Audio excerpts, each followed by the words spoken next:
Hello, magandang araw mga kababayan. So, para serye na naman tayo.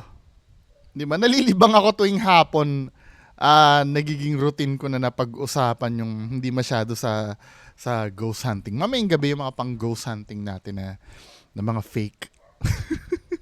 Pero ngayon, para serye muna tayo. Kasi masarap pag-usapan pag mga ganitong hapon yung nangyayari kay Diwata, 'di ba? Kasi unang-una, mainit pa si Diwata ngayon. Magandang pag-usapan. So may mga videos at posts ako nakikita dito. Na doon muna tayo kay Diwata. Then meron tayong ibang issue na tatalakayin. At yung isang issue pa nare-react natin na saglit lang naman, 'di ba? So dito unang-una may post si Makagago Sabing ganon, scripted ang tambalang Rosemar at Diwata. May nagtanong na rin sa akin ito kahapon ba? Na bungo hindi ba scripted 'yon? Sa akin kasi parang premature muna, napaka-premature pa para opinionan ko kung scripted o hindi. 'Di ba? Kasi iniisip ko din naman na pwedeng scripted pwedeng hindi. Kasi kung gagawin nilang scripted yan, napaka-risky naman yan, di ba? Ang daming nagmamahal kay Diwata, tapos gagawin ni Diwata na gumawa ng scripted na eksena yun. Parang niloko niya naman yung mga nagmamahal sa kanya. Well, hindi naman malayong mangyari yun, di ba? Malay mo naman. Kasi sa mundo ng social media, hindi mo naman kasi talaga alam kung sino yung totoo o hindi 'Di ba? May possibilities na at first okay si Diwata, then na-corrupt dahil sa sobrang dami ng Pero meron ditong video si Makagago. Tingnan nga natin kung may punto siya. Kalimitan kasi, although na medyo may pagkakup si Makagago, you can't deny the fact na may mga sinasabi niya siya na may sense naman. Kaya kahit na medyo may pagkakupal to, pag nagsalita to minsan, alam mo yon yung mapapasalita, oo nga di ba? Panoorin nga natin to mga men, kasi sabi scripted ang tambalang Rosemar at Diwata daw. So what's up sa mga kahombre ko dyan? Makagago, what's up na naman nga pala to.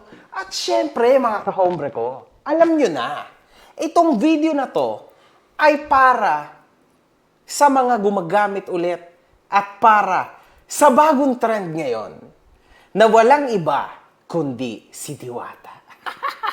Ang bago pong trend ngayon, mga kahombre ko, ay ang magregalo, magbigay ng something na ikakasaya at ikakagulat, ikakasurprise ni Diwata. Pero brilliant yon yung ganong isip. Kasi di ba marami nagmamahal kay Diwata, tapos bibigyan mo. Kasi fact naman yung sinabi ni Makagago before na pababa na yung views. Pero yung may mga bigay-bigay na ganyan, umaangat uli Yung yung mga views ni Diwata, nagte-trending uli siya Ang galing niya At least kahit pa paano medyo napoprolong pa nila yung kasikatan ni Diwata. Alam nyo mga kahombre ko, sobra tong crazy. Diwata's fame is actually not over yet. Ganito na po ang piga ni Diwata. May konti pa. This time naman, ang nagte-trend at ang nag-hype is yung kung pataasan sila, palakihan sila ng binibigay. Ngayon, mga kahombre ko, para syempre, trending din sila. Ito, si ganito, nagbigay ng ganito, si ganyan, nagbigay ng ganito. Nagsimula nga ang lahat nung binigyan siya ng gatasero numero 1, na ayoko na lang pangalanan, si Gatas TV. Di ba? Alam niyo na lahat. May nabasa ka akong meme dyan Si Rose Marta nagbigay daw ng 1 million, si ganito nagbigay ng ganyan. Tapos si Alvin TV, t-shirt daw ang binigay. Siya ay binigyan ni Gatas TV ng something after what I said. After nun, mga kahombre ko, marami nang sumunod na mga Gatas artista. TV. at celebrities. Isa na dyan si Vice Ganda. Siyempre, Meme Vice, my love. Nagbigay din siya ng something para kay Diwata. Pero simple lang. Table lang, mga upuan lang. Alam niyo yun. Alam mo, yung pagbigay ni Vice na yon, medyo yun eh, maganda yun eh. At least, tungkol sa negosyo. Pero na-hype ba yon yung pagbibigay ni Vice Ganda? Parang hindi ko narinig. Parang kahapon ko lang narinig na nagbigay si Vice Ganda. 'Di ba? Pero yung binigay ni Vice Ganda nakatulong sa negosyo ni hindi yung basta nagbigay dun para magpasikat. Doon mo makikita na may intention din kahit pa paano si Vice na maging successful yung business ni Diwata. Kasi business related yung binigay. Secondly, yung mga malulupit na itong mga nagbigay si Miss Glenda, which I respect a lot, nagbigay din siya this time around, nagbigay na siya ng van. Kasi nasa loob ng van yung mga tables din and chairs, di ba? So, syempre, mga kahombre ko, the biggest star of them all Rosmar. ay walang iba kundi si Rosmar. Kasi nagbigay po siya, mga kahombre ko, ng house and lot. At nagbigay siya ng 1 million cash kay Diwata. Now that's crazy. Now the trend is over. Kasi kunwari ako, si MG, pumunta ako dyan kay Diwata. At nagbigay ako ng 10,000, ang mangyayari dyan, babastusin lang ako ng mga tao. Diba? Kasi wala na yon. Rosmar ended the trend. Salamat, Rosmar. Thank you. Galing mo. So basically, itong pagkakaintindi ko, yung ginawa ni Rosmar na yon, parang napapansin ko sa mga post eh. Parang si Rosmar na yung pinag-uusapan ngayon eh. Parang smart move sa social media. I don't know kung ganun din ang tingin. Hindi ko pa napapanood ng katapusan Yun ba ang sinasabi ni Makagago? Yung pagkatulong ni Rosmar, parang halimbawa ito yung agos ng kasikatan, yung gripo. Parang sumahod, parang tinulak niya si Diwata at siya naman ngayon yung sasalo ng kasikatan. Although, sikat na si Rosmar before. 'Di ba? Parang anong nangyari, yung natitirang limelight ni Diwata, parang kinuha niya ba? Tingnan natin, ano ba mo sasabi ni Makagago? Nakakapanghinayang lang, galit na galit sa'yo yung mga tao na pwede pa sanang gumatas sa kanya. Kaso wala, tinapos na po ni Rosmar ang laban. After that, parang ang hirap na pong regaluhan si Diwata. Oo, isa rin yun, no? Kasi parang super laki na ng binagsak ni Rosmar eh. So kung magbibigay ka pa kay Diwata ng mas mababa doon sa ibibigay ni Rosmar, parang bidding no? wala effect na yung susunod na gagawa. But now, alisin na natin itong mga big names na to. Out na sila. Wala na tong kinalaman. Ito ay personal opinion ko, no? Hindi against dito sa mga to. Wala to. Like personal opinion ko. Kung ako yung magbibigay, kunwari. Definitely, hindi ko bibigyan si Diwata ng kahit na isang pisong duling. Why? Because she doesn't deserve that anymore. Alam nyo kung ba't hindi niya na-deserve magkaroon ng something from me?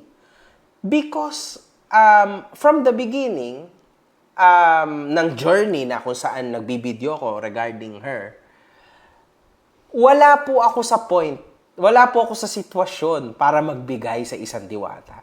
Diwata is the biggest, as of now, as of the moment, name in social media. Sampal sa kanya, alam niyo yun, na binibigyan mo siya ng something. Ibig sabihin, wala ka pa nakamit sa buhay mo. Eto, binibigyan pa kita. That's very stupid for me. Tapos sa isang banda, nakakalimutan nating lahat.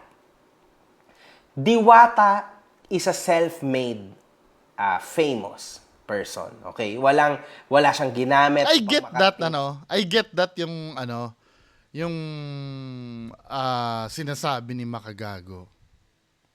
Pero kasi yung mga nagbigay sa kanya may agenda kasi yun eh. Hindi naman tinulungan si Diwata na para tulungan talaga. 'Di ba? Tinulungan siya, may purpose 'yon. Katulad nga nung pagkakaintindi ko kanina, medyo magkahiwalay pala kami ng ni Makagago. Feeling ko parang ginawa ni Rosmar Tan. Yes, may kabutihan na rin kasi kung magbibigay ka, kailangan mo naman talaga ng kabutihan sa puso mo eh. 'Di ba? Pero at the same time, may purpose kung bakit nagbigay si Rosmar. Kita mo ngayon, si Rosmar na yung nagtitrending after niyang bigyan si Diwata. Parang shinow kasi ni Rosmar na na ako pa rin ang reyna ng social media, 'di ba? Under lang kita Diwata. Parang ganun kasi yung nangyari eh. Pero yung sinasabi kasi ni Makagago dito na tama naman yun, hindi ko naman kinukontra. Isa rin sa possibilities yun. Pero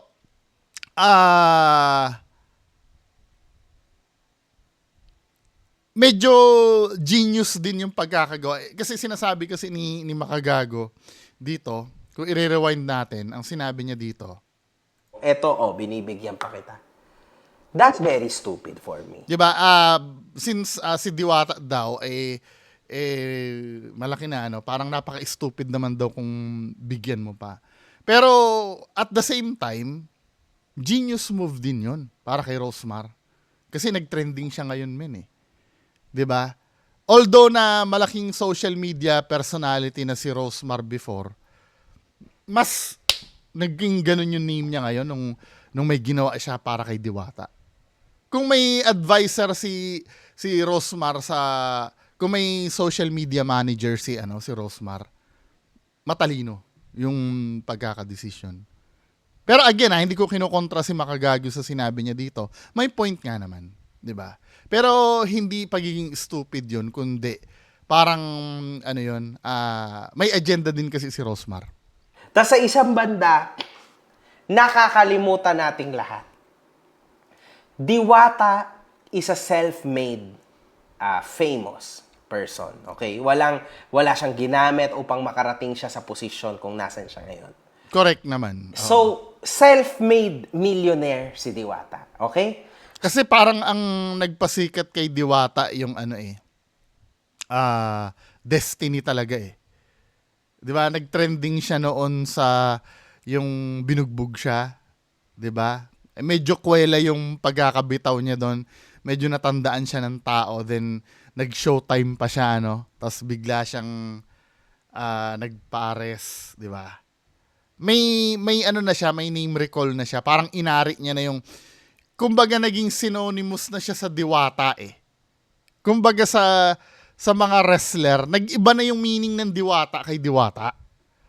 'Di ba sa wrestling parang ganito 'di ba may tinatawag tayong The Undertaker? Ano ba yung totoong The Undertaker? 'Di ba yun yung sa punerarya? Si Pultorero yun, 'di ba? Undertaker. Ano ba, wait lang tingnan baka magkamali ako. Ano ba ang Tagalog ng Undertaker? Undertaker. Alam ko si Pultorero eh.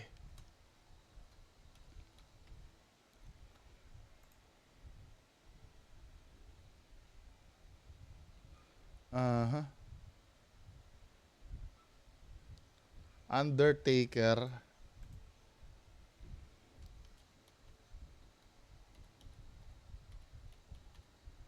Si Pultorero ba?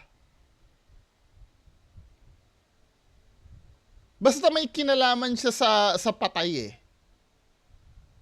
Grave Digger! Tama si Pultorero. The Undertaker, Grave Digger yon. Yun ang meaning kasi sa Amerika, kapag Undertaker ka,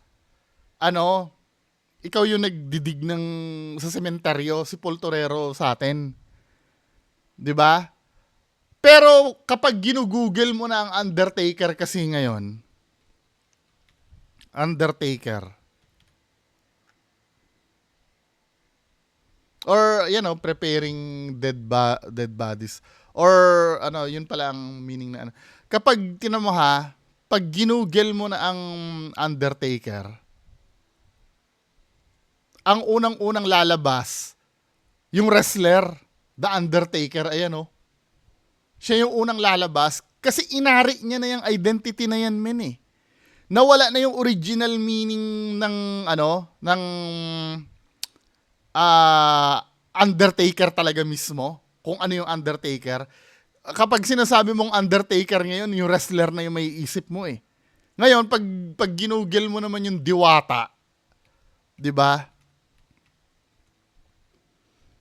Yan o, gugugel ko yung Diwata. Ang lalabas, unang-una, si Diwata Pares talaga. 'Di ba? Wala na yung hindi naman wala pero natabunan niya na yung true meaning ng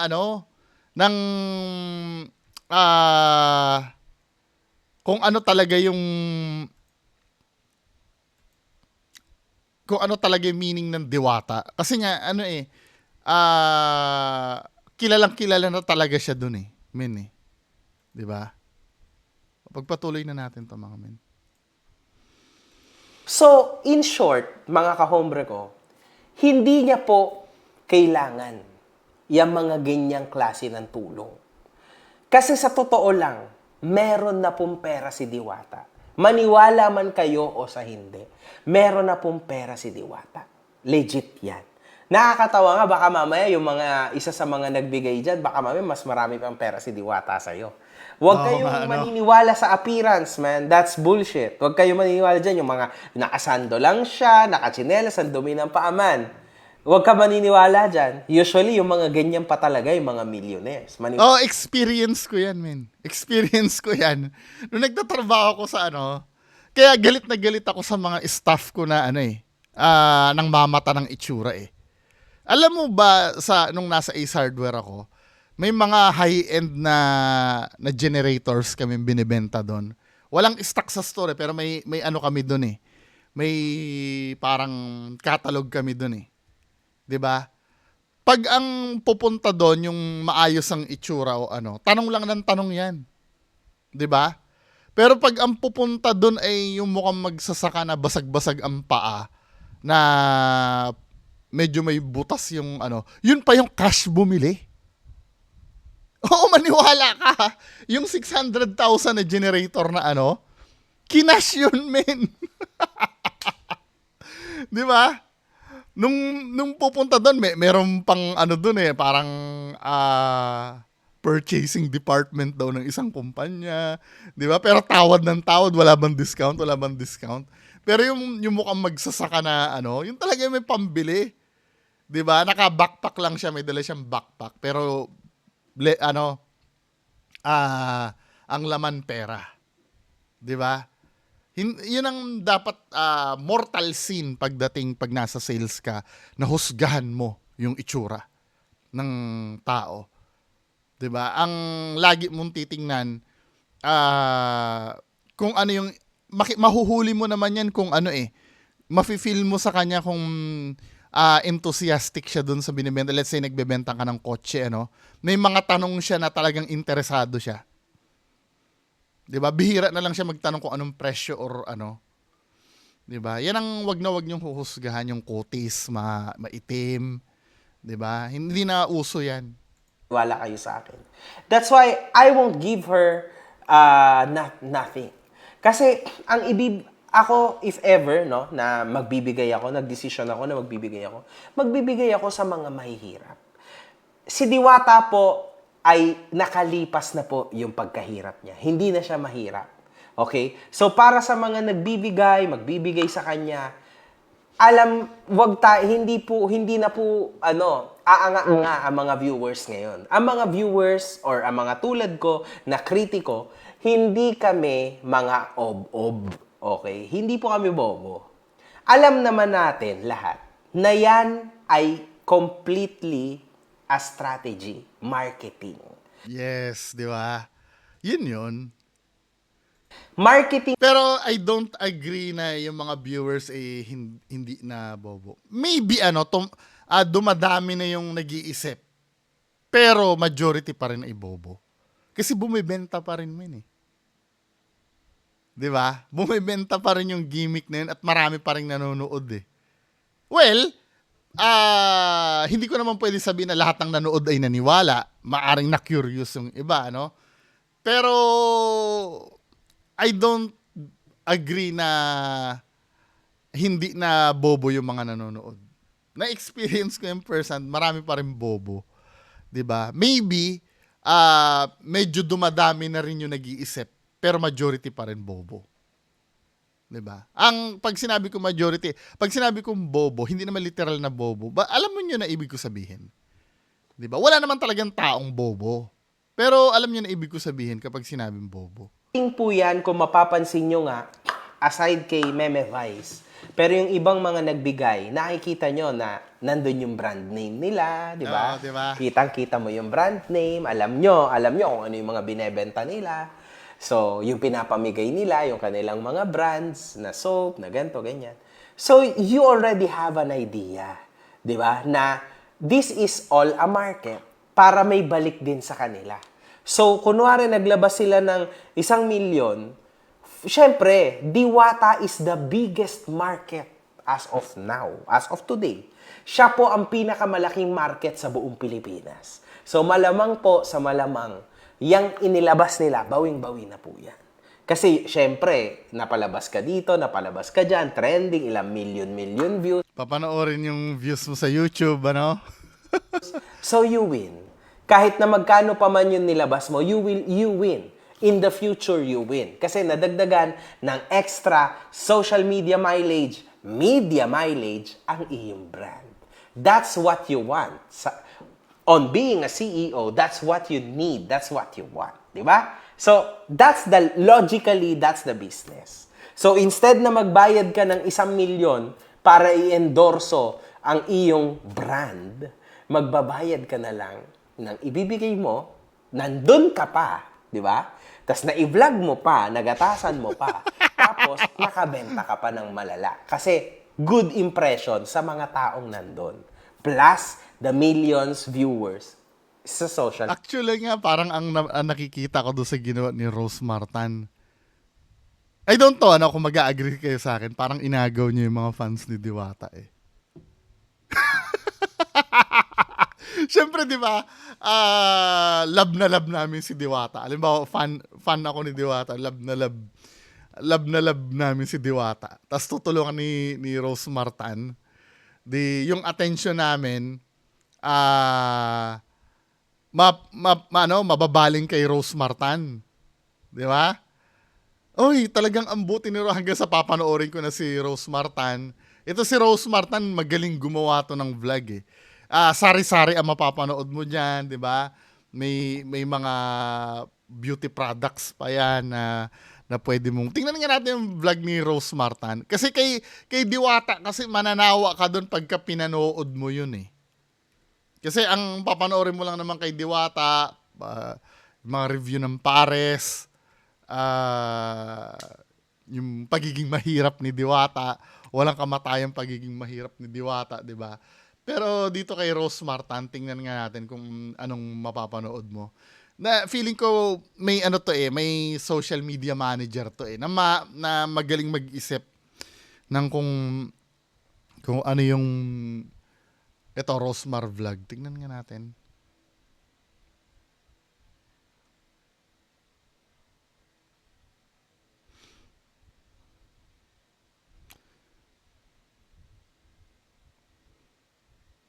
Ano ba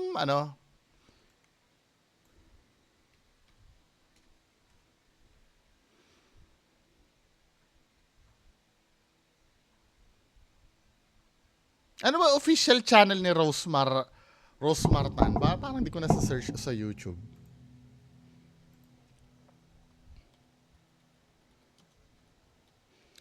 Aha.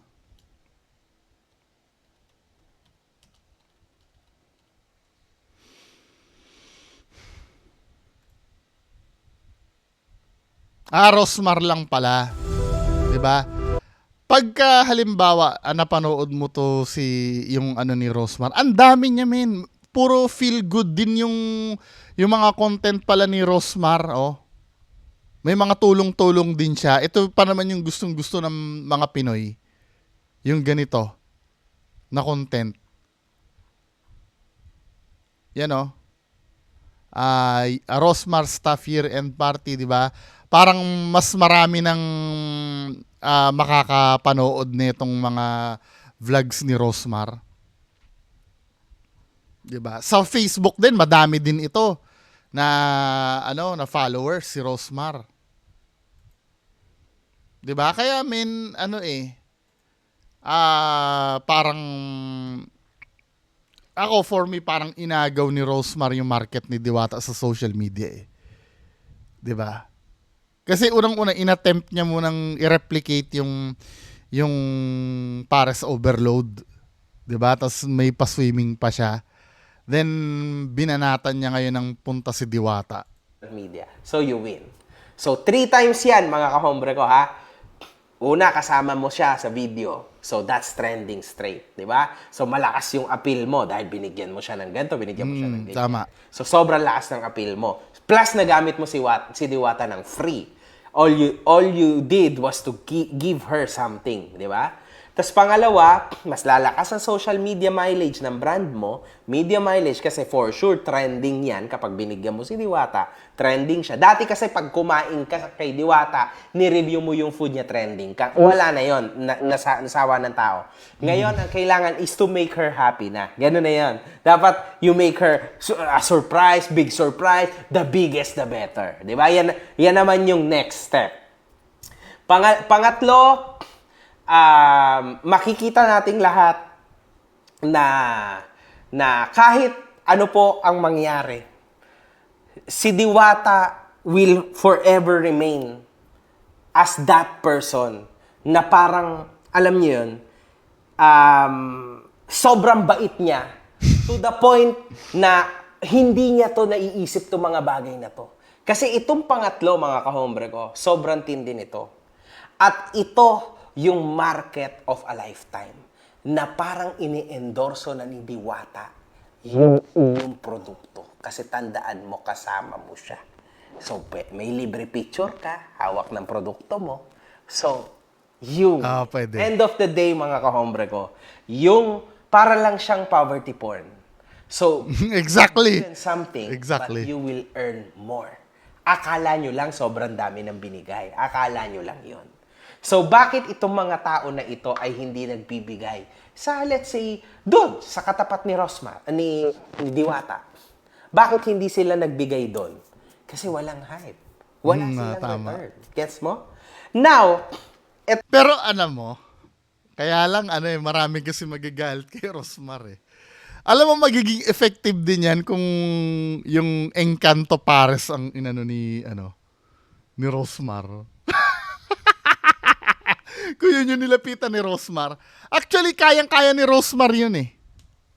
Pahypin yung ibang Pares. Kaya lang, syempre, di ba, nagiging matalino lang si Rosmar na dun tayo sa mahal ng tao. Para yun yung yun yung magiging dahilan kung bakit mamahalin din tayo. You see, mga kababayan ko, ito kasi yung effective na effective na pagpapasikat sa social media eh. Hindi katulad yung sinasabi nyo sa akin na tinitira ko yung gusto ko lang kasing sumikat kasi tinitira ko si ganito, 'di ba? Hindi effective pampasikat 'yon, men. Kasi pagka ganun ang ginawa ko, lalong walang manonood sa akin, which is nangyayari na. Wala talaga nanonood sa akin. Kasi kinokontra ko kasi yung gusto nyo eh. Pero yung ginagawa na ito ni Rosmar, mahal nyo si Diwata lahat, lalong tutulungan ni Rosmar, gugustuhin nyo yun. Mas lalong dadami yung follower nun. ito pa, tama na po, tigilan na nating lahat ang nakakaawa si Diwata. Kawawa naman si Diwata. Huwag kayo magsalita ng ganyan, baka mamaya niya mas mayaman pa si Diwata sa ating lahat. Tandaan nyo, na kay MJS po yung katapat ni Diwata na paresan. And as per her mismo, papapanood nyo sa episode ng kay MJS, nag-earn na daw siya ng 100,000 per night. Grabe, Kasi, syempre, Kasi sa mga vloggers. isipin mo, di ba, 100 pesos yung isang kain, kada isang tao, hindi mo naman masasabi na 100 pesos lang ang gagastusin yan. Siyempre, minsan yan, mapapa 200 pa isang tao kasi gustong tikman yung ganito, gusto mong hindi ba? Tapos sa isang hanggang madaling araw daw yan eh. Di ba? So just imagine, isang araw, baka nga hindi lang 100,000 yan, men eh. Kumain sa kanya. Kasi parang natagalan sa pila ni Diwata, lumipat sa kanila. And then yun, binlog and then naging okay yung kain nila. Naging successful yung vlog nila.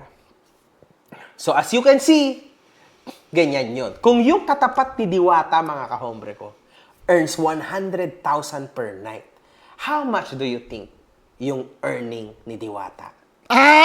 Katapat pa lang ni Diwata yon, yung sinasabi niyang 100,000 per night. Ayos, Pero may napapanood akong vlog, mas masarap daw yon. Yung sa harap ni Diwata. Hanapin niyo yun. And gusto ko sanang i-review dati yun eh.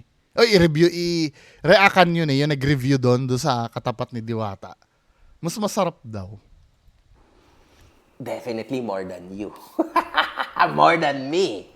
So, do you think kailangan ni Diwata, porket ganun yung kanyang appearance, automatically kawawa siya? Mistake. Because it's been almost 3 months now na sobrang lakas niya. So, definitely, mga kahombre, nakaipon-ipon na hindi niya yan. kailangan ng tulong ng kahit. Tapos Ang may kailangan tapos wala pang permit, nandyan is yung mga taong nagbibigay mismo ng tulong sa kanya.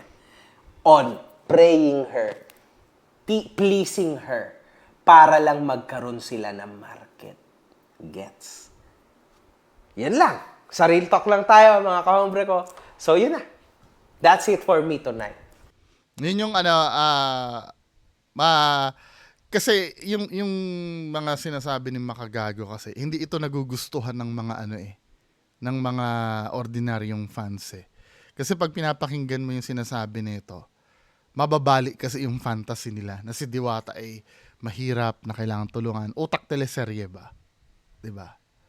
Kaya nga alam nyo, kahit pa paano, hindi lang naman si Makagago ang ganyan na rin mag-isip eh. Yes, sinasabi niya kanina, partially true naman yun, yung sinasabi niya kanina na hindi na bobo ang mga tao. Pero I do believe marami pa rin ang bobo. 'Di ba? Pero dumadami na rin yung nag-iisip talaga. Katulad nito, maybe yung iba i-dismiss ito as naiinggit. Well, pwede rin naman na naiinggit lang tong mga ganito. Kasi katulad nito, may marami nagsasabi, katulad dito sa isang post na to, Sikat Trends Daily. Ito ang sagot ni Rosmar Tan sa mga bumabati ko sa kanya sa kabila ng ginagawang pagtulong kay Diwata. Ayon kay Rosmar, hindi lang si Diwata ang tinutulungan niya dahil ang totoo, may inabutan pa siyang tig 5K na mga riders na naroon sa location at nagbibila. Mura na lang yon kumpara kay Diwata, men eh, di ba? Sabi gano'n ni Rosmar, dapat daw bigyan ko yung wala. Ayan, same day sa mismong pagpunta ko kay Diwata, inabutan ko ng 10K yung homeless na may dalang puppy. 5K sa mga rider na nagbibilad sa araw at iba pa. Bakit kaya ganon? Grabe manghusga ang mga tao ngayon. Di na lang maging masaya sa kapwa, 'di ba? Yung pagkainggit sa natatamasa ni Diwata, hindi ko naman masisisi ibang tao na mainggit talaga. Pero kahit ako man, naiisip ko, obvious kasi yung obvious kasi yung gimmick na to, men eh. Hindi ko sinasabing gimmick dahil fake yung pagbigay mo ng pera. 'Di ba? I do believe totoo naman na nagbigay ka ng 1 million doon. Pero doon pa lang mararamdaman namin na may balak ka talaga kay Diwata noon. 'Di ba? Kung bakit mo ginawa 'yon. Na-discuss naman na kanina 'yan eh.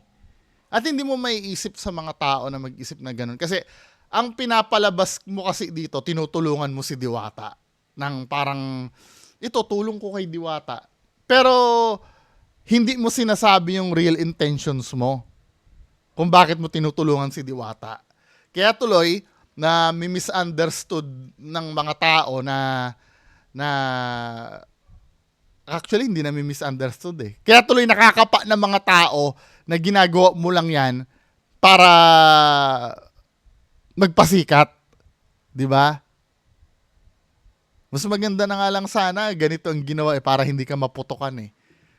Sinabi mo na lang sana na, oh, andito ako kay Diwata para kukunin ko siyang endorser ko, 'di ba?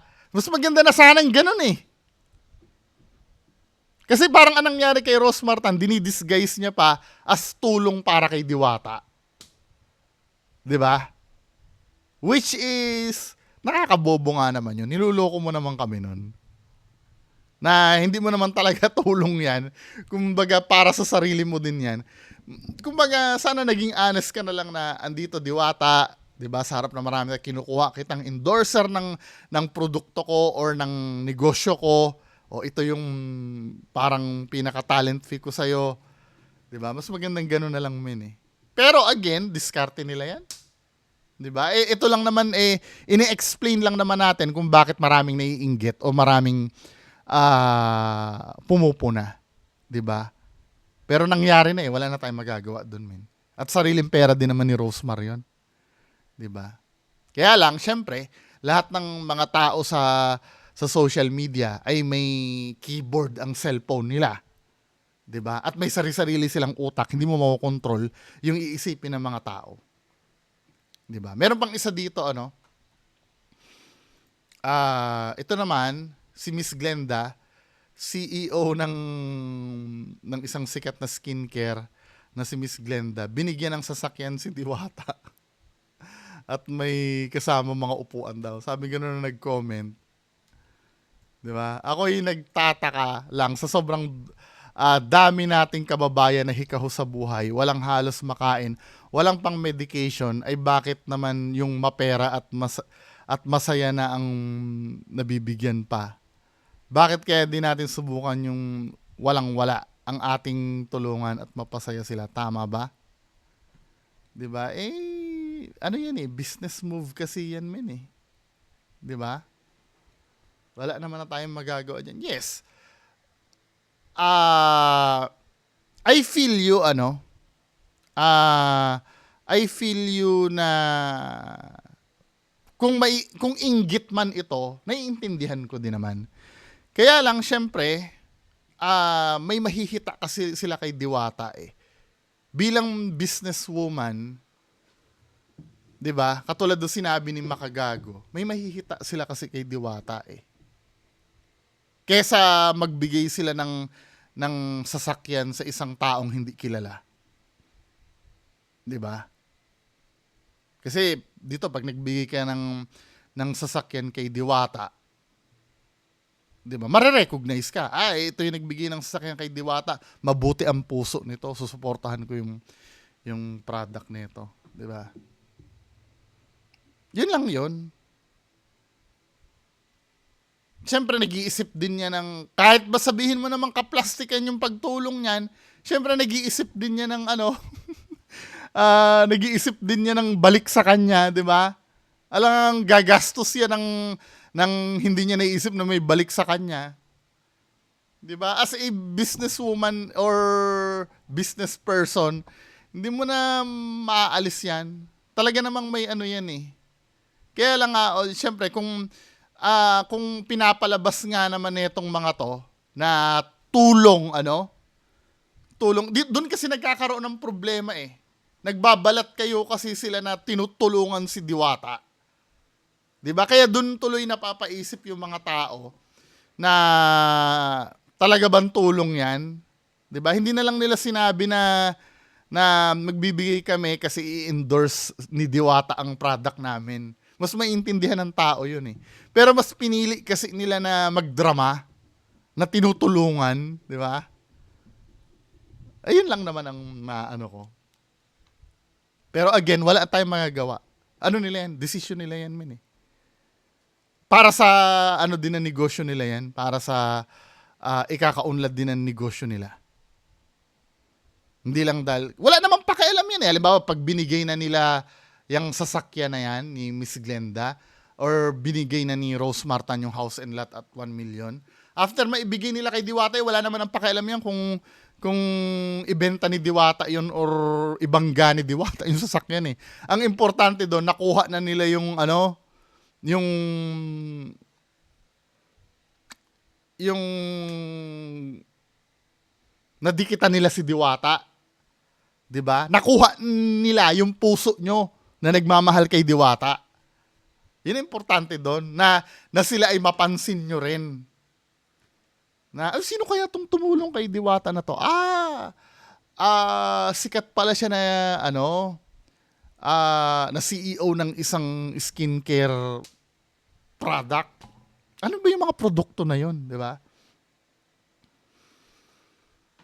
Kaya part ng yan, part ng pagiging businesswoman nila yan, yung ginawa nila na yan. 'Di ba?